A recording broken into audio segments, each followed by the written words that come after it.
Hi, I'm Kat, marketer turned brand storyteller. And I'm Candice, educator turned entrepreneur. And you're listening to Not Nice, Clever. We're two introverts who speak on stages around the country and work with top personal brands who also unapologetically require 24 to 48 hours of recovery time on the couch in our favorite sweats. All Netflix and no chill. And to be clear, we're not quiet or nice. Together, we're redefining what it means to be an introvert who means business. It's time to show up and show off. Are you in? In today's episode of Not Nice Clever, we're talking about the 1-3-1 framework to promote creative problem solving amongst teams, which is something that's really important as you're thinking about growing and scaling your business. We talked a little bit in a previous episode about how important it is to develop systems so that you can have more time to focus on things that move the needle in your business. And I was listening to a podcast recently, the Founder podcast with Nathan Chan, and he was interviewing Dan Martell. First time I've ever heard from Dan Martell that I remember. And I immediately Googled him because he talked about this 1-3-1 method that I thought would be great to talk about on the podcast. Because if you're new to growing your team and you're new to maybe outsourcing some things, it can be a challenge to not micromanage your teammates. And well, at least I'll speak for myself. That has been a challenge for me. Me too. Raising my hand. I'm like, I see you. Yes. Yep. Okay. Yep. The perfectionist tendencies that I am working on. Yes. I want to let that completely go. I don't want to micromanage my team. I want to have confidence in the people that I bring on. And so this 1-3-1 method really seemed to solve that issue of feeling like I have to be the one to solve every single problem that comes up. And the other thing, well, we're going to get into it real quick and define what it is. In fact, let's just start there because I'm sure the Clever Crew is dying and wants to know what this is. So the 1-3-1 method.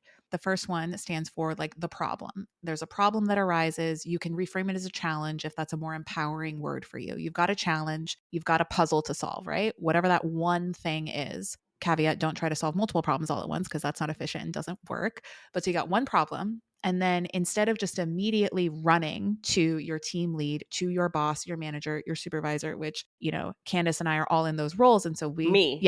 Instead of running immediately to me. Coming to me. Right. Yes. You will, what I like to say, come correct. And this is how to come correct. So you've got the one problem, you've identified it. Awesome. Okay. Just telling me there's a problem doesn't really help me as a leader, right? So I want you to take some initiative. So instead of just immediately running to the team lead with one problem, I want you, before you even send that email, send that Slack message, pick up that phone, come up with 3 creative, viable solutions. Now, as a leader, I like this. And I think as an educator, Candice, you see the power in this because it almost like allows the individual who's identified the problem some sense of like ownership and pride in like saying, hey, hey boss, this is the problem. Here are 3 things that I came up with, but there's one more step to it. So the second one in the 1-3-1 method is of those 3 creative solutions that you came up with from the problem you identified, what's the one that you recommend your team lead, your CEO, your supervisor give the most weight to, right? Because you came up with those 3 solutions. Those are yours. But there's always a good, better, best model. So what's the one that fits right to solve that problem the most efficiently, the most effectively, the most sustainably? So that's the 1-3-1. And I don't know about you, Candice, but I love this method because even though I have been getting better with my improv skills, working in the environments that we've been exposing ourselves to, as an introvert, I still need moments to like process when something comes up. I need to like just go on a walk, sit, make some coffee. Like, don't come at me right away. Like, I need to figure out a process forward before I engage and interact and try to take action. Yeah. And what Dan Martell was talking about with this 1-3-1 method was that the amount of emails that he received with problems that needed to be solved decreased significantly because the power was put in the hands of his teammates.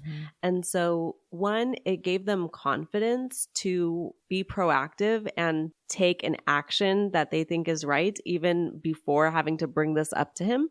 And then 2, when they did feel like this was a problem that needed his insight, they had spent so much time already researching possible solutions that they also feel more confident in their communication with him. Mm-hmm. And what that did for his team was allow them more autonomy to make good decisions for their people. And I really appreciated that. And it's something that I haven't done well yet. Mm-hmm. And I'm just starting to implement this with my team so that my team can feel like they are contributing in a way that is actually impacting the business as a whole, right? And so I've been feeling like this is just exactly where I am in my business right now, thinking about allowing other people to lead in their departments. And Dan Martell, we did a little bit of, Googling, of course, and we found out that he wrote a book that's called Buy Back Your Time, which of course, like add to cart Check. immediately.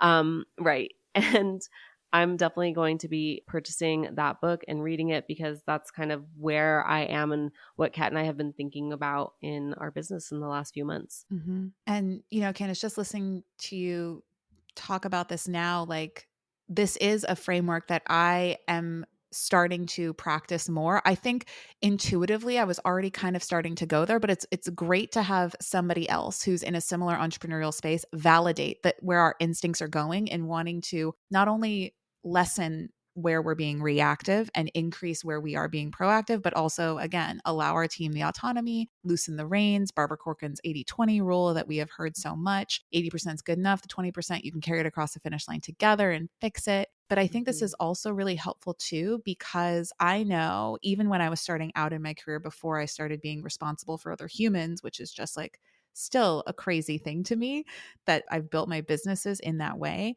I think it also helps me with people pleasing tendencies because when I get an email or I see a problem or somebody asks for my help, my past tendency had been to immediately want to react and respond and to help and to fix and to save. But if I'm doing that without thinking critically and being strategic, am I really helping that person or am I just trying to please them in the moment? And then I'm not doing right by them in the long term. And so I think this can be really helpful if you have found yourself to have those tendencies, like even if it's your boss, even if your boss is the one creating the problem. Oh, yeah, that's a sticky. Maybe we should do a full episode on that. Finding ways to not be reactive and to be proactive, right? Taking time to slow down, pause, breathe, reflect, and then move forward and be helpful. Yeah, I think for me, it's not thinking that everything is my problem. Like I have teammates for a reason and I brought them on because I did have confidence in them. So I want to continue to demonstrate that I have confidence in them by being able to look back and say, okay, they've made all of these great decisions. They've, were able to research solutions and it's been working. And I want to be able to look back and see that. And what I also love from coming from a former educator is I love just a simple framework that is replicable because when we're going back to scaling, this is really easy. I can, even if they did come to me with a problem, I can be like, hey, use the 131 on this and shoot me back another email. Right. Just and literally that's just respond like a really with simple, 131. with 131. Yep, exactly. And then they can go back to it and it's just an anchor that is really helpful in moving forward in your business. So highly recommend. Also, because introverts, every interaction is like a loss of some energy. We're just going to decrease the amount of interactions on a daily basis, and that's going to help you a ton. Thanks for joining us on Not Nice, Clever. Remember to follow our podcast wherever you listen to audio. And if you found today's episode valuable, please share it with your friends. No gatekeeping here. Remember, we love to see our clever crew grow. Signing off, you're not so nice, but oh so clever besties that mean business. See you soon.